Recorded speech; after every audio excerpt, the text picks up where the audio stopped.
I'm Tony Perkins, President of the Family Research Council, along with General Jerry Boykin, and I want to welcome you to Stand Courageous. I've had the privilege of being your guide as we embark upon this journey of what it means to be a biblical man. Of course, one of the things that we've talked about and the generals talked about is being the chaplain, the spiritual leader in the home. And one of the questions we've gotten from the men is, how do you hear from God? What does it mean to hear from God? Now, General, I know you've actually said that you have actually heard an audible voice, God speaking. And there's many different ways, but share with the men as if they've really pressed in asking this question. What does it mean to hear from God? Yeah, I have heard the voice of the Lord twice in my life, in my years as a Christian. And that is not the norm, though. But when people say that God told me or I've heard from God, in all cases they haven't. But we should never think that God doesn't speak to us. Now, how does He speak to us? For me personally, God speaks to me through the Word. So frequently I will be praying about something and I'll just stumble onto a verse that I have read multiple times, and all of a sudden it takes life. It has meaning. Because I wasn't searching for an answer before I came across it this time. The other way that God speaks to me is He speaks to me in a very still, small voice. That's the one where you have to be very careful, though, because sometimes Satan speaks to you as well, and I have been deceived from time to time because my guard wasn't up. I didn't have my armor on. But sometimes God speaks to me in that still, small voice, and I've heard it enough now that I know the difference from the real from the fake. And then God speaks to me through other people. And I've had people that have come to me with a prophecy or something and never came to pass. And so I have reached the point where when somebody comes to me with "Thus saith the Lord," I am very discerning.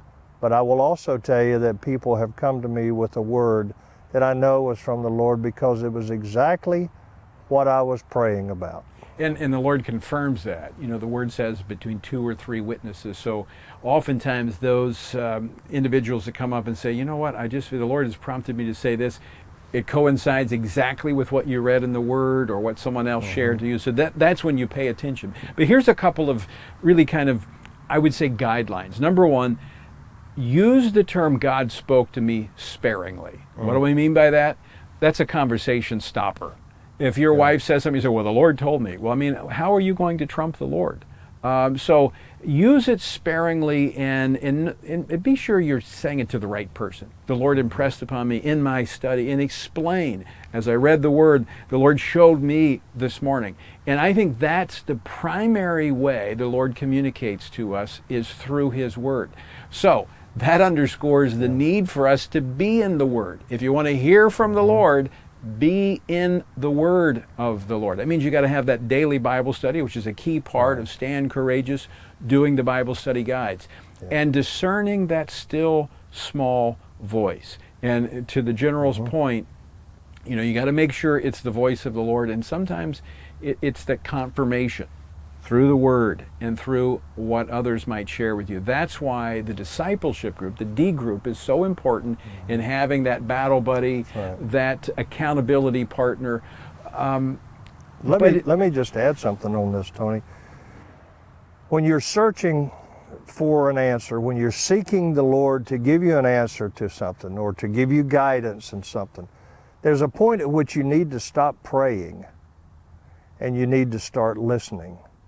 You need to start listening for that answer, and you do that by meditating on the Lord, by meditating on who He is, the very character of God, or you do that by searching the Scriptures. But there's a time when you need to stop praying. You've petitioned God. Now sit and listen. Well, be still. Be still and know that I am God. That's right. That's what He says. Well, men, that's how we discern the voice of God, how we hear God speaking. It's important that we hear from Him if we're to be the spiritual leaders of our home, and we are. So men, until next time, stand courageous.